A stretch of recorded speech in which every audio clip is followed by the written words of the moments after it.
This is the short version of Mac and Martha's month-long visit to Australia and its plucky next-door neighbor, New Zealand. If you want the long version, well, just ask us. Understand, these are our highlights, not necessarily the ones in the tour brochure. Okay? Let's go. We arrived in Sydney, Australia, October 28, 2019, following a 17-hour plane ride from Dallas, Texas. This was our group from Holiday Vacations, led by the one, the only Vicki Reed. She herded us out of the airport, off the plane, through Sydney Harbor, onto a boat for a cruise. The only way to fight jet lag is to just keep moving and stay awake. We got to look at the famous Sydney Opera House from the water, as well as the Harbor Bridge. It's the longest single-span bridge in the world. People pay hundreds of dollars to walk on top of this bridge. We did not. Sydney and its large inner harbor are home to some 70 beaches and some very nice homes, as well as parks and walks, docks, and lots of watercraft. The next day we got a closer look at Sydney by land, exploring the peaceful parks along the waterfront. This is Mrs. Macquarie's chair, cut in the shape of a bench by convicts in 1810 for the wife of the governor of New South Wales. There was a haze in the sky over Sydney, the result of many brush fires burning to the north and west. We also took a quick trip to Bondi Beach, famed center for surfing in Australia. This day the surf was more down than up, but there were still things to see. And we returned to the Sydney Opera House. Like a lot of public buildings, it has a history of delays and cost overruns. It was bid at $7 million. It cost $102 million by the time it was finished. A lottery paid for it. The Opera House is covered by more than 1 million Swedish-made tiles, making it glisten. There are 7 theaters on site, ranging from the big concert hall to modest venues, but there are 3,000 events held here yearly. That night, Martha and I returned to see Much Ado About Nothing. In one of the theaters, Shakespeare not performed with an Australian accent. But the next morning, we flew north 1,200 miles to subtropical Queensland and Cairns. There was a visit to the Aboriginal Culture Park, where we learned, among other things, we don't know how to throw a boomerang. Or why. We did get a real appreciation for Aboriginal art, though. The next day, it's the 6th if you're keeping track of this, we got on a boat and headed for the Great Barrier Reef.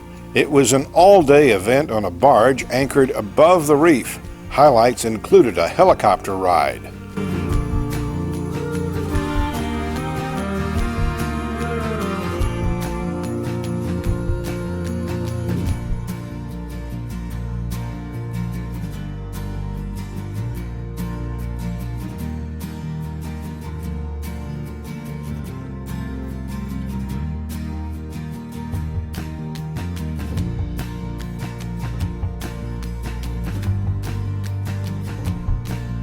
We also took a glass-bottom boat ride and went snorkeling above the reef. We both got to wear these stylish outfits. We'd never snorkeled in the ocean before. Waves and salt water make it a lot less fun than on a calm lake, but still, a fun adventure we won't forget. Day 7 saw us on a train excursion inside Barron Gorge National Park. Starting in the valley and heading up to the mountain, the view got more exotic. The track had been laid to reach tin miners in 1891, but now serves for tourists looking for pictures of waterfalls and gorges. By the end of the ride, lunch and some shopping, and then back down the mountain, but this time on a nearly 5-mile gondola track. Then back to Cairns and the Pacific Hotel. A word about Cairns. Lovely ocean resort town filled with restaurants, lots of attractions, including a shallow pool for kids and adults, and a colony of large fruit bats, which make a nightly visit at dusk to search for food. The bats don't get mentioned in the tourist brochure, but they are interesting. We left the hotel the next morning, flying to Brisbane, capital of Queensland. We toured that city of 2.5 million and viewed the local landmarks, the flora, the fauna. There's a fauna right now. It's a beautiful city, but we were headed inland to Lamington National Park. O'Reilly's Rainforest Retreat. O'Reilly's also runs a winery, so a stop on the way was necessary for folks to take a taste. Then it was up into the mountains, and we did that along a one-lane winding road to the retreat. The O'Reillys have been living up here for generations. That retreat offers bird watching, bird feeding, treetop hiking, Billy Tea in the wilderness, hot tubs, Segway tours, and zip lining. These are our appropriate outfits for zip lining. And this is Martha zipping.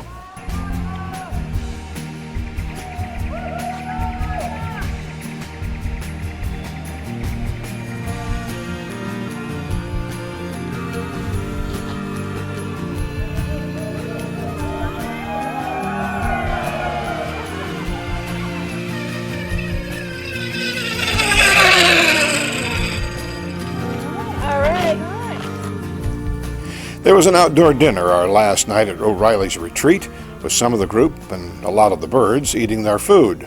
Lots of our food. Did we mention they have amazing sunsets at the mountains of O'Reilly's? The next day we were off to the Monaco Resort in Caloundra, probably our nicest accommodations on this tour, one-bedroom apartments above the Pacific. Yes, we tried out the hot tub as well. But Caloundra is near the Australia Zoo, created by Steve Irwin. Our first stop, the Animal Hospital, where work was taking place on a koala burned in one of the brush fires. Some sea turtles, also in for treatment. This one's only got 3 legs. Then it was off to the Crocoseum for a display of Aussie birds which fly around the stadium. And of course there was a crocodile. Here's what we learned. The crocodiles will not eat you. They will kill you because you're in their water, but you're not their food of choice. Good news. Later, we toured the zoo, which lets you get right up close to some of the animals.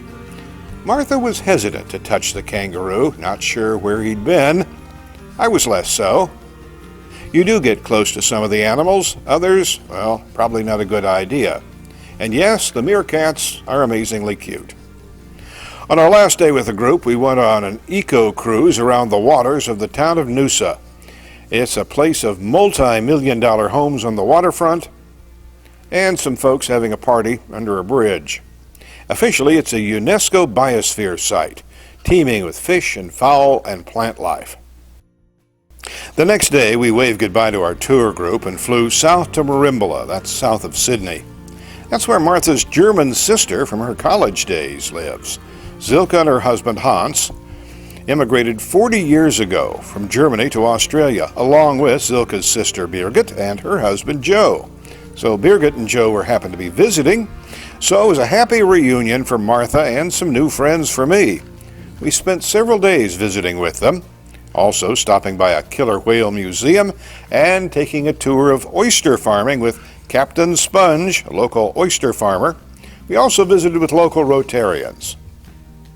From Merimbula, we flew to Uluru. That's the big red rock in the middle of the Australian outback. We had morning and evening viewings, walks in the desert, and yes, by the way, it really is red out there. We got close to nature. Like flies, they're a problem. This is our official anti-fly wear for the outback. We walked a dry riverbed while others took a walk on the rim of the canyon. These are the 500 steps up to get to the rim. No thank you.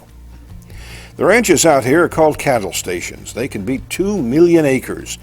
Because with only shrub grass to eat, each cow needs a couple of hundred acres just to survive. The stations offer gasoline, food, souvenirs, and a variety of other things to make money to survive. Our visit to Alice Springs, a town of 20,000 in the middle of the outback, gave us a chance to see the headquarters of the Royal Flying Doctors. They offer medical care and advice over a huge area. And we visited the School of the Air. It offers grade school lessons over the internet to students all across the outback.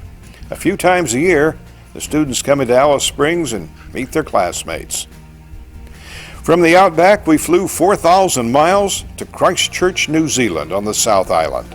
There, we rented a car and headed south. New Zealand is green, neat, and tidy, especially after coming from the hot red center of Australia. There are lovely people and about 30 million sheep. That's not a guess, that's an estimate. They also have penguins. We stopped in Umaru to witness the March of the Little Blue Penguins. And each evening, just after dark, these little blue penguins swim ashore, climb the rocks, and quickly cross the parade area and head back to their nests. Martha has lifelong friends in New Zealand from her 4-H days, so we stayed with one of her old friends, Heather Robinson, in Invercargill. She drove us down to Bluff. That's about as far south as you can go in New Zealand. Next stop is Antarctica. Really. We also visited the beach where Burt Munro raced his Indian motorcycle. There's a statue of Burt and his bike in the city park. He's the most famous Invercargill resident. See the movie with Anthony Hopkins, World's Fastest Indian. You'll understand about this. We also visited with one of Martha's young cousins and her husband, as well as daughter Kate's old roommate from New York, and stayed a night with another old friend, David Howe, and his wife Diane in Cromwell. On the way back to Christchurch, we stopped to gaze at the 11,000-foot-high Mount Cook. Even from miles away across a huge lake, it's inspiring. And we stopped briefly at the home of bungee jumping on the historic Kawarau Bridge near Queenstown. For $30, you can jump off this bridge into the deep gorge, while cameras catch your every moment of doubt, hesitation, or fear. If you pay for it, you can fall far enough to touch the river at the bottom.